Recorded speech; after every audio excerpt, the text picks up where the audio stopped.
Hello everyone, कैसे हो आप सब। आई होप आप सब बहुत बढ़िया होंगे। आज हम अगली मॉक टेस्ट सीरीज़ जो है वो स्टार्ट करने जा रहे हैं करेंसी डेरिवेटिव्स की। एंड इस मॉक टेस्ट सीरीज़ के अंदर हम अपनी जो है वो मतलब मेन हमारा फोकस वही रहेगा जैसा हमारा जो है वो बाकी सारी मॉक टेस्ट सीरीज़ के अंदर रहा है कि हमारा कॉन्सेप्चुअल क्लैरिटी पर जो है वो ज़्यादा फोकस रहने वाला है। Rather than attempting more and more question, हमारा जो है वो किस पर फोकस रहने वाला है, को हमारा कॉन्सेप्चुअल क्लैरिटी पे रहने वाला है। रैदर हम क्वेश्चन तो बहुत सारे करेंगे ही, जो मेरी जो मॉक टेस्ट सीरीज़ होगी मैंने बहुत सारी अपलोड भी कर रखी है अपने यूट्यूब चैनल के ऊपर। वो तो हमारा मतलब है ही है कि जो हमारी बहुत सारी है, बट इस पर्टिकुलर वीडियो के अंदर हम गिवन टाइम फ्रेम के अंदर ज़्यादा से ज़्यादा अपनी कॉन्सेप्चुअल क्लैरिटी पर फोकस रखेंगे। तो बिना टाइम वेस्ट करे जो हम अपनी मॉक टेस्ट सीरीज़ जो है स्टार्ट करते हैं। देखो ये क्वेश्चन जो है वो आ रहा है, सबसे पहले क्वेश्चन को डील करते हैं। Of the below options which of the following is true for exchange traded derivatives? They are customized as per the client requirement. There are no set rules of the risk management. They are standardized and with proper risk management systems, या फिर none of the above। क्या जो है वो सही है exchange traded derivatives के लिए। देखो अब कोई मैं बात बताऊँ ना, अगर आपको जहाँ कोई भी ऐसी मान लो डेरिवेटिव्स है जो हम एक्सचेंज पे ट्रेड करते हैं एंड जो हम ओवर द काउंटर जो है वो ट्रेडिंग करते हैं, ठीक है, उन दोनों में डिफरेंस क्या होता है। एक स्टॉक एक्सचेंज पर हो रहा है और एक जो है वो ओवर द काउंटर हो रहा है, मतलब फॉरवर्ड कॉन्ट्रैक्ट है और एक जो है फ्यूचर कॉन्ट्रैक्ट है। क्या डिफरेंस होता है दोनों में? जो है वो ये डिफरेंस होता है, जो एक्सचेंज ट्रेडेड डेरिवेटिव्स होते हैं ना वो स्टैंडर्डाइज्ड होते हैं। वो एक स्टैंडर्ड होता है यार। एक्सचेंज पर मान लो आपको स्टॉक एक्सचेंज पर जो है कोई ट्रेडिंग कर रहे हो तो वो एक स्टैंडर्डाइज है, वो ज़्यादा ट्रांसपेरेंट है, ठीक है। वहाँ पर जो है खतरा जो है वो कम है कोई किसी के भी भाग जाने का। नहीं तो फॉरवर्ड कॉन्ट्रैक्ट के अंदर लोग क्या करते हैं, भागने की कोशिश करते हैं, मतलब ये होता है। लेकिन फ्यूचर कॉन्ट्रैक्ट के अंदर आप स्टॉक एक्सचेंज के साथ में एंटर करते हो, वहाँ पर आपसे वो मार्जिन रखवाता है। तो जो एक्सचेंज ट्रेडेड डेरिवेटिव्स होते हैं वो स्टैंडर्डाइज्ड होते हैं, वो ज़्यादा ट्रांसपेरेंट होते हैं एंड काउंटर पार्टी होती है एंड रिस्क जो है वो सेंट्रलाइज्ड जो है वो कॉर्पोरेशन जो है वो बोन करती है। वो कैसे बोन करती है?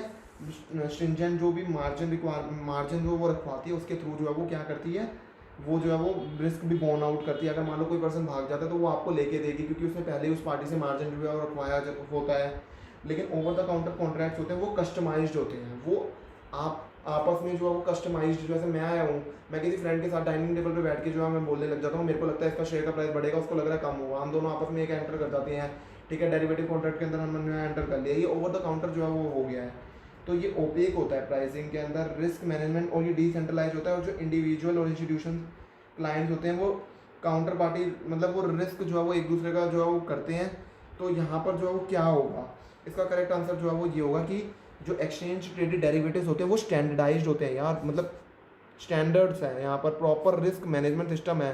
स्टॉक एक्सचेंज जो है वो प्रॉपर जो है वो क्या करती है, मार्जिन जो है वो रखवाती है। अगर बायर सेलर में से कोई भी डिफॉल्ट कर जाता है, डिपेंडिंग अपॉन किसका जो है वो प्रॉफिट हो रहा है, दूसरा बंदा भागने की कोशिश करता है, लेकिन अगर वो भाग भी जाएगा तो यार स्टॉक एक्सचेंज ने पहले ही जो है मार्जिन रखवा लिया था, वो एक्सपोजर जो है वो पहले से ही जो है वो कवर अप करके चलती है, 3 टाइम्स जो है वो कवर करके चलती है, ठीक है। तो यार मैं वही बोल रहा हूँ कि यहाँ पर वो स्टैंडर्डाइज होता है, प्रॉपर रिस्क मैनेजमेंट सिस्टम होता है स्टॉक एक्सचेंज के अंदर करने का।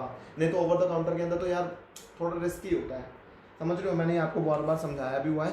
तो अगले हम क्वेश्चन पे चलते हैं। जो initial deposit which is required for initiating a currency future option is known as mark to market margin, true और फॉल्स।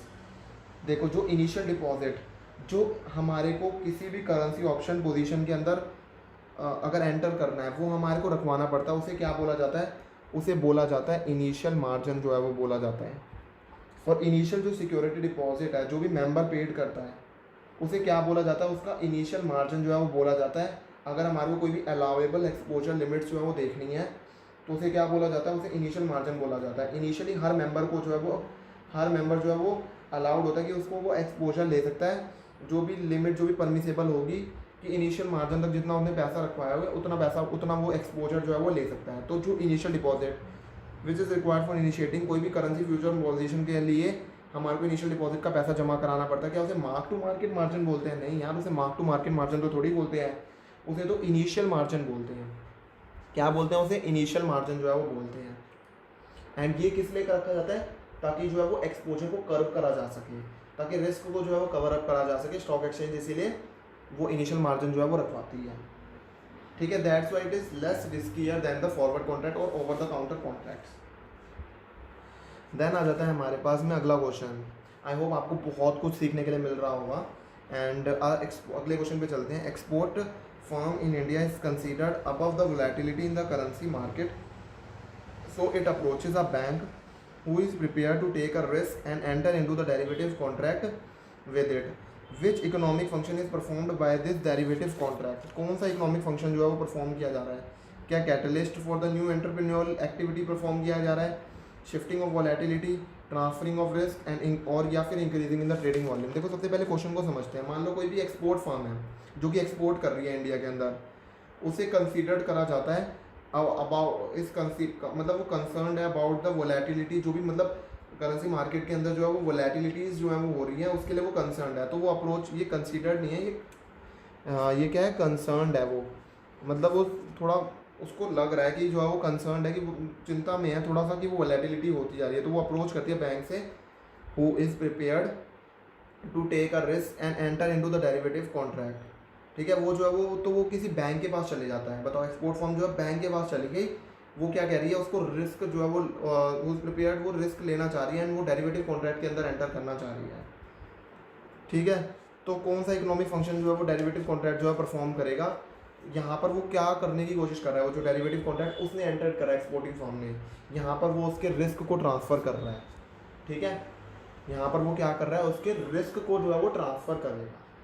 तो ये डेरिवेटिव कॉन्ट्रैक्ट का वैसे एक फीचर भी होता है, लेकिन जहाँ पर इस पर्टिकुलर क्वेश्चन के अंदर जो है पूछा गया है, ये वैसे फीचर के सारे ही होते हैं, बट स्टिल इस क्वेश्चन के अंदर क्या लग रहा है कि वो अपना रिस्क को यार ट्रांसफ़र करने की कोशिश कर रहा है, उसको रिस्क लग रहा है, उसको डर लग रहा है कि यार वोलेटिलिटी जो है वो वोलेटिलिटी प्राइस के ऊपर नीचे जाने का जो है वो डर लग रहा है। तो बेचारा यार वो जो है वो बैंक के पास गया है, तो वो ट्रांसफ़र कर रहा है अपना रिस्क। ठीक है, तो सबसे पहले आपको क्वेश्चन को अंडरस्टैंड करना पड़ता है। ठीक है, तो वो क्वेश्चन को अंडरस्टैंड करा, क्वेश्चन का आंसर क्वेश्चन में ही छिपा हुआ होता है।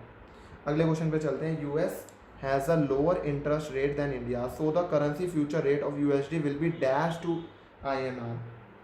देखो, इस क्वेश्चन को समझाने से पहले मैं आपको बताता हूँ, अगर मान लो कोई भी आपने अगर इंटरेस्ट रेट पैरिटी थ्योरी पढ़ी होगी, तो वहाँ पर कोई भी अगर मान लो कोई भी फ्यूचर प्राइस है किसी भी करेंसी का, मान लो कोई भी कंट्री है उसका फ्यूचर प्राइस है जिसका अगर मान लो इंटरेस्ट रेट कम है, तो वो करेंसी का मतलब क्या है, वो करेंसी जो है वो प्रीमियम पर है या फिर वो डिस्काउंट पर है। इसका मतलब होता है कि वो करेंसी जो है वो कंट्री की जो करेंसी है वो प्रीमियम पर है। ठीक है, क्योंकि देखो जितना इंटरेस्ट रेट कम होता है ना, माना जाता है कि कंट्री की करेंसी उतनी अप्रिशिएट होगी। क्यों होगा ऐसा? देखो ये इसीलिए होता है क्योंकि यार देखो कंट्री के अंदर क्या होना चाहिए, ये नहीं होना चाहिए कि इंटरेस्ट रेट बहुत ज़्यादा है, लोग मतलब गवर्नमेंट जो मतलब या बैंक या फिर पैसा जो है वो ले रही है कि मैं आपको सेविंग देंगे, हम आपको सेविंग देंगे। क्योंकि जो है वो आप जो है ज़्यादा से ज़्यादा डेवलप्ड कंट्रीज देखोगे ना, वहाँ पर जो है वो इंटरेस्ट रेट नेगेटिव होता है या फिर ज़ीरो होता है, क्योंकि वो जो है वो कहते हैं कि हम आपका पैसा रखने पर हम आपको जो है वो पैसा लेंगे, देंगे नहीं, लेंगे। क्योंकि यार हमारे पास इतना फंड्स पैसे ही पहले ही पड़ा हुआ है, आपका हम फंड और रखेंगे, ये होगा वो होगा, उसको मैनेज करने की कॉस्ट लगेगी, ये सब कुछ, हम उसमें इंटरेस्ट नहीं देंगे। कंट्रीज जिसके अंदर जो है वो इंटरेस्ट रेट ज़्यादा होता है ना, जैसे इंडिया है, वहाँ पर इंटरेस्ट रेट ज़्यादा है, इसका मतलब ये नहीं है कि कंट्री बहुत डेवलप्ड है, उससे कंट्री डेवलप नहीं होती। उससे ये होता है कि यार मतलब कंट्री के पास फंड्स नहीं है, वो लोगों से मांग रही है अपने इन्वेस्टमेंट्स करने के लिए, सब कुछ करने के लिए, तो अच्छा नहीं होता है। तो वो जो कंट्री है अगर जहाँ पर इंटरेस्ट रेट कम होता है वो प्रीमियम पर होती है। ठीक है, अगर मान लो 1 ईयर का फ्यूचर प्राइस जो है वो पेयर है 51.94 है, एंड अगर उसका स्पॉट प्राइस मान लो 50 रुपये है, तो इसका मतलब है INR जो है वो हमारा जो भी इस USD INR पेयर के अंदर 51.94 था, मतलब USD कितना था 51.94। देखो मैं आपको बताता हूँ इसको, अगर मान लो कोई भी अगर मान लो USD INR है, ठीक है, USD INR पेयर है, अगर वो 51.94 है, अगर उसका स्पॉट प्राइस जो है 50 था, ठीक है, और उसका फ्यूचर प्राइस जो है वो ये है, इसका मतलब क्या है कि ये 50 से 51.94 है, तो मतलब कौन सी जो है वो कौन बढ़ रहा है और कौन कम हो रहा है? इसका मतलब है USD जो है बढ़ रहा है, पहले वो 50 का था, 51.94 है, तो USD बढ़ रहा है, और मतलब INR जो है वो क्या हो रहा है, वो डेप्रीशिएट हो रहा है। तो INR जो है वो क्या हो रहा है, डिस्काउंट पर है टू USD, एंड USD जो है वो हमारी क्या है, प्रीमियम पर है। इंडिया है उसका इंटरेस्ट रेट ज़्यादा है US से, तो US से ज़्यादा है ना, सो यूएसडी आईएनआर फ्यूचर जो है वो ऑलवेज जो है वो क्या होगा, यूएसडी आईएनआर जो है वो क्या होगा, क्योंकि आईएनआर जो है वो आईएनआर का जो है वो इंटरेस्ट रेट हमेशा जो है वो यूएस से ज़्यादा होता है। तो यूएसडी आईएनआर जो है जो ये फ्यूचर है ये हमेशा जो है वो क्या रहेगा, यूएसडी तो हमारे पास हमेशा प्रीमियम पर ही रहेगा, क्योंकि आईएनआर यार इंडिया वाले जो है वो ज़्यादा रखते हैं यार, इंटरेस्ट रेट हद है यार, लोगों से पैसा मांग रहे हैं यार, मतलब इतना जो है वो वेले हैं कि जो है लोगों से पैसा मांग के लोगों को पैसा प्रोवाइड कर रहे हैं, मतलब सेविंग दे रहे हैं यार। मतलब वो जो है वो चीज़ें हमें सोचनी चाहिए कि यहाँ पर मतलब उस कंट्री की करेंसी जो है ऑटोमेटिकली जो है वो क्या होगी, डेप्रिशिएट होगी। ठीक है, तो क्योंकि डेवलप्ड कंट्रीज़ जो होती है यार वो तो जो है वो उनका तो इंटरेस्ट रेट नेगेटिव होता है या तो वो ज़ीरो होता है, क्योंकि यार वो तो कहते हैं कि हमारे पास जो है वो रखने के हमारे को कॉस्ट बियर करनी पड़ेगी, कौन रखेगा, आप अपने पास ही रखो, और अगर आप रखवा भी रहे हो तो हम आपसे पैसा लेंगे, देंगे नहीं, इंटरेस्ट लेंगे मतलब देंगे नहीं। और अगर मान लो कोई भी इंटरेस्ट रेट गैप जो जितना वाइड होता रहेगा उतना ही हमारा स्पॉट प्राइस और फ्यूचर प्राइस जितना गैप बढ़ता रहेगा इतना हमारा इंटरेस्ट रेट गैप भी बढ़ता जाएगा। तो अगर मान लो कोई भी यूएस है उसका लोअर इंटरेस्ट रेट है इंडिया से, तो मतलब करेंसी फ्यूचर रेट जो है वो यूएसडी की क्या होगी, वो प्रीमियम पर होगी भाई, ज़्यादा होगी यूएस की, क्योंकि इंटरेस्ट रेट उससे कम रखा है।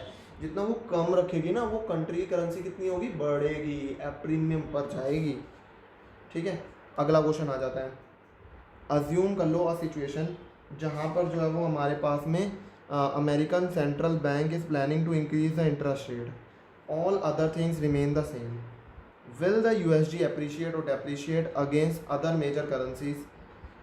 एक ऐसी सिचुएशन है जहाँ पर अमेरिकन सेंट्रल बैंक ने प्लान कर रही है कि वो इंटरेस्ट रेट बढ़ाने का सोच रही है, बाकी सारी चीज़ें सेम है, मतलब सिर्फ इंटरेस्ट फैक्टर को देखना है, क्या हमारी यूएसडी अप्रिशिएट होगी या फिर डेप्रिशिएट होगी। अभी तो बताया है आपको, वो जो है वो क्या सोच रही है, वो हमारी कौन सी करेंसी के बारे में पूछा हुआ है, यूएसडी अप्रिशिएट होगी या डेप्रिशिएट होगी। देखो हायर इंटरेस्ट रेट जो है वो ऑफर क्या करता है, लेंडर्स जो है वो इकोनॉमी के अंदर है, and higher return relative to the other countries, therefore जो हायर इंटरेस्ट रेट होगा उससे हमारी जो है वो क्या होगी, फॉरेन कैपिटल जो है वो बढ़ेगी, एंड उससे हमारा एक्सचेंज रेट जो है वो क्या होने लग जाएगा, अप्रिशिएट जो है वो होगा।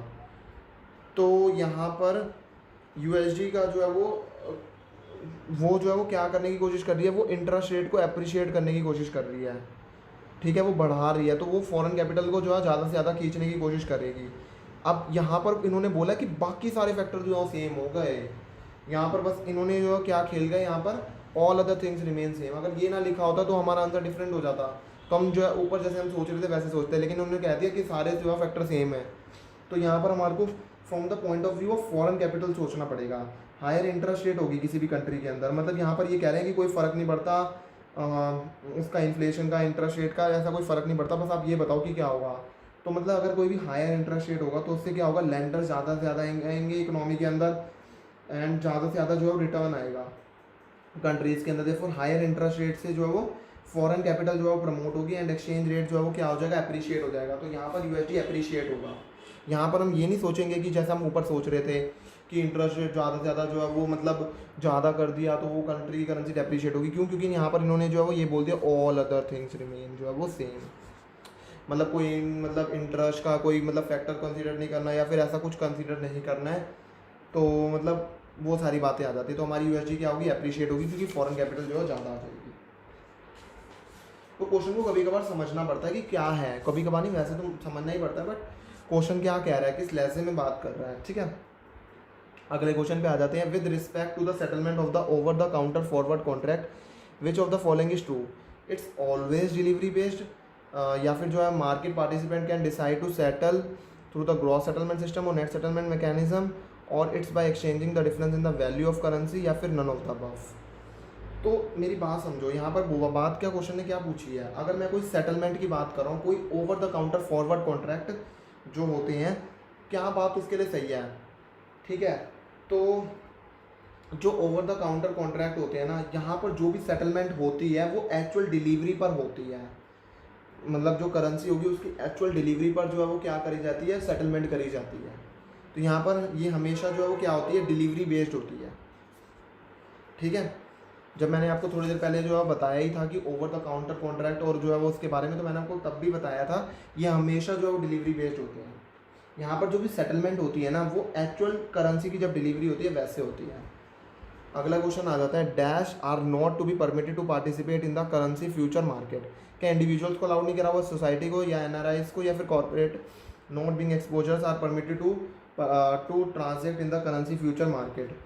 देखो एट प्रेजेंट जो फॉरेन इंस्टीट्यूशनल इन्वेस्टर्स और एनआरआईज होते हैं ना, नॉन रेजिडेंट इंडियंस जो होते हैं, उनको परमिटेड नहीं करा हुआ कि वो करेंसी फ्यूचर मार्केट्स के अंदर एंटर करें, क्योंकि थोड़ा डर होता है यार कि वो भाग जाएंगे या फिर ऐसा कुछ भी हो जाएगा, तो उन्हें परमिटेड नहीं करा हुआ है।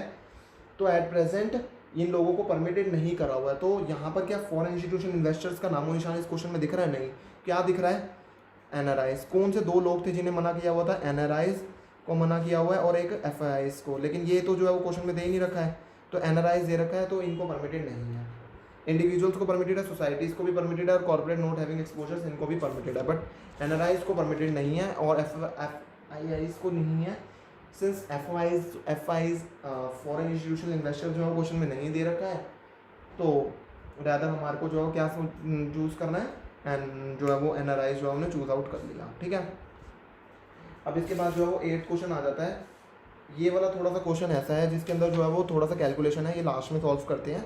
अगले क्वेश्चन पर आ जाते हैं, which of the following is true with respect to settlement date of exchange traded currency future. तो अगर कौन सी बात सच है सेटलमेंट डेट की मैं बात करूं, जब सेटलमेंट हो रही है, एक होता है कि आज जब हमारी एंटर कर रहे हैं फ्यूचर मार्केट के अंदर, लेकिन हम अपनी पोजीशन को जो है वो क्या कर सकते हैं, कभी भी खुला नहीं छोड़ सकते। अगर हमने अभी लॉन्ग पोजीशन लिया, बाद में हमारे को मैच्योरिटी जब होगी, उसकी सेटलमेंट होगी, तो हमारे को उसको क्या लेनी पड़ेगी। अगर अभी हमने लॉन्ग लिया है तो मैच्योरिटी पे जो है वो हम क्या करेंगे, उसे शॉर्ट कर देंगे, एंड अगर हमने शॉर्ट करी तो बाद में लॉन्ग करके उसका सेटलमेंट करके देखा जाएगा कि कितना हमें नेट गेन या लॉस हुआ है। तो जब भी सेटलमेंट होती है एक्सचेंज ट्रेडेड फ्यूचर्स की, तो वो कब होती है, कोई भी लास्ट वर्किंग डे जो भी एक मंथ होता है उसका लास्ट वर्किंग डे होता है, तब जो है वो सेटलमेंट करी जाती है। तो सेटलमेंट डेट क्या होती है, कोई भी मंथ है, जनवरी फरवरी, हर मंथ का जो है वो लास्ट वर्किंग डे जो है वो क्या होता है, सेटलमेंट डेट होता है, सब्जेक्ट टू हॉलीडेज जो भी हैं, और जो है वो तो क्या होता है, लास्ट वर्किंग डे होता है मंथ का। ठीक है, इसके बाद हमारे पास अगला क्वेश्चन आ जाता है, the lot size of EUR INR future contract is 10,000 EUR या 10,000 INR या 1,000 INR या फिर 1,000 EUR। देखो जो लॉट साइज होता है ना, मैं आपको जो है वैसे बता देता हूँ, USD INR का क्या होता है, USD 1,000। ठीक है, GBP INR, देखो USD INR का क्या होता है, USD 1,000, ये मैंने आपको पढ़ाया भी हुआ है। GBP INR का क्या होता है, GBP 1,000। GPY INR का क्या होता है, GPY 1 लाख। लेकिन बात आ गई ना EUR INR की। EUR INR का क्या होता है, EUR 1,000। तो क्वेश्चन ने यही पूछा था माय डियर फ्रेंड, ये पूछा हुआ है EUR INR 1,000 होता है, तो इसका आंसर हो गया डी। अब आ जाता है हमारे पास मतलब जो ज़्यादा ट्रिकी क्वेश्चन है वो ये आ जाता है, जिसमें आपको थोड़ी सी दिक्कत हो सकती है। मिस्टर कल्पेश ने इन्वेस्टेड करा है 50,000 इन UK स्टॉक मार्केट, जब हमारा GBP INR का रेट कितना था, 70। एक साल बाद उसकी इन्वेस्टमेंट अप्रिशिएट हो जाती है 18% से, और GBP जो है टर्म्स में उसने जो है सोल्ड कर दिया अपनी सारी इन्वेस्टमेंट और रीपेट्रिएट कर दिया मनी इंडिया के अंदर, जब एग्जिस्टिंग रेट क्या था, 74 का। तो कितना जो है वो रियलिटी में उसका रिटर्न जो है वो रहेगा, वो हमारे को जो है वो कंप्यूट करना है। देखो मिस्टर कल्पेश जो है, ये वाला मिस्टर कल्पेश है, इसने कितना इन्वेस्टेड करा है, 50,000 रुपीज़ जो है वो इन्वेस्टेड करा है स्टॉक मार्केट के अंदर, जब रेट क्या था, 70 रुपये था। जब रेट क्या था, 70 था, ₹70 था ना। तो मतलब उसने जो है वो 70 था। अब ये जो है वो GBP INR जो है वो कितना है, 70 है। तो ये अब ये आ गया हमारे पास GBP INR। अब देखो एक बात बताओ, ये जो कोटेशन है इसका मतलब है 1 GBP जो है वो क्या है, ₹70 है। इसको ऐसे रीड आउट करा जाता है। अब हमारे को ये देखना है ये कोटेशन जो है किसके अंदर दे रखी है, ये कोटेशन GBP के अंदर दे रखी है, जो भी लेफ्ट हैंड के अंदर दे रखी है उसे बोला जाता है कि कोटेशन किस में अंदर दे रखी है। ये कैसे पता चलता है, जो करेंसी जो लेफ्ट हैंड में दे रखी होगी। तो ये कोटेशन जो है वो ये जो कोटेशन है किस में दे रखी है, GBP के अंदर। हमारे को एक्सचेंज क्या करना है, कन्वर्ट किसे करना है, 50,000 रुपीज़ को करना है। ये किसको करना है? रुपीज़ को। अगर जिसे हमें कन्वर्ट करना है वही चीज़ LHS में रखी होती है तो हम मल्टीप्लाई करते हैं, एंड अगर वो चीज़ नहीं रखी होती है, दूसरी करेंसी रखी होती है, तो उसे क्या करते हैं? डिवाइड करते हैं। ये रूल होता है, ठीक है। एंड एल्स अगर आपको नॉर्मली जो है वो कैलकुलेशन से जो है समझ में आ जाता है तो वो भी जो है आप कर सकते हो कि रुपीज़ को आपको GBP में कन्वर्ट करना है तो 1/70 इंटू में 50,000 करके आपको GBP अपने आप ही कन्वर्ट हो जाएंगे। लेकिन मैं आपको वैसे रूल बता रहा हूँ। तो अब ये रुपीज़ है, लेकिन ये जो है GBP है, तो हम क्या करेंगे? दोनों सेम है या डिफरेंट है? डिफरेंट है, तो हमारे को क्या करेंगे? डिवाइड करके हमारे को जो है दूसरी करेंसी जो है मिल जाएगी। 50,000 डिवाइड बाई 70 तो कितना हो गया? 714.29। ये क्या आ गए? हमारे पाउंड्स आ गए। UK स्टॉक के अंदर हमारे इतने पाउंड्स आ गए। अब उसकी इन्वेस्टमेंट जो है वो क्या हो गई है? अप्रिशिएट हो रही है 18% थे। तो हमने पहले तो 50,000 डिवाइड बाई 70 करके ये निकाल लिया था। हमारी इन्वेस्टमेंट अप्रिशिएट हो गई 18% थे। तो हमारी इन्वेस्टमेंट अप्रिशिएट होने के बाद कितनी हो गई है? 842.85 की हो गई है, या फिर आप इसे बोलो 86 की हो गई है, ठीक है। तो अब वो रिपेट्रिएट किसको करेगा? जो इन्वेस्टमेंट की अब रिवाइज वैल्यू है उसी को रिपेट्रिएट करेगा। किस रेट पर करेगा? 74 के रेट पे करेगा। तो इसको आप क्या करो? 74 से मल्टीप्लाई कर दो तो कितना आ गया? 62371। कितना हो गया? 62371.64 हो गया, ठीक है। अब 62371.64 हो गया है, और ये जो आपको रिटर्न जो मिला है कितने रुपये लगाने पे मिला है? 50,000 रुपये मिला है। तो इसका मतलब है आपका रिवाइज टोटल रिटर्न कितना हो गया? 124.74। लेकिन लगाए आपने जो मान के चल रहे हैं हम 100 रुपये लगाए थे, और ये इतना हो गया है 124.74। तभी हमने 100 से मल्टीप्लाई करा था। 100 रुपये मतलब कितना प्रपोर्शन इंक्रीज़ हुआ है? तो हमारा 24.74% का जो है वो इंक्रीज़ हो गया है, ठीक है। तो दिस इज़ वॉज, ये भी इतना ज़्यादा ट्रिकी नहीं था। अगर आपके जो है कॉन्सेप्ट्स क्लियर हैं तो ये भी आपने क्वेश्चन जो है आराम से डील आउट कर लिया होगा। तो यहाँ पर हमारा जो है पूरा करेंसी डेरिवेटिव्स का ये वाला भी मॉक टेस्ट जो है सीरीज़ जो है ख़त्म हो जाती है। आई होप आपको बहुत ज़्यादा मज़ा आया होगा। अगर आपको मज़ा आया होगा तो आप वीडियो को जो है वो लाइक कर देना, साथ ही में आप ये चैनल को जो है सब्सक्राइब कर लेना। मैं क्यों बोल रहा हूँ ये चैनल को सब्सक्राइब कर लेना? क्योंकि अभी बहुत सारे मैं मॉक टेस्ट सीरीज़ जो है डालने वाला हूँ, जो कि आपके एग्जाम्स के लिए एक्सट्रीमली वेरी यूज़फुल जो है वो रहने वाली है। तो अगर आप जो है सब्सक्राइब करोगे तो आपको जो है वो जल्दी से जल्दी जो है वो आपके पास में जो है सबसे पहले नोटिफिकेशन आ जाएगी, कोई भी अपलोडेड होगी कोई भी मॉक टेस्ट सीरीज़ जो है वो। तो I wish you all the best for your future, study hard, and thank you everyone for watching the video.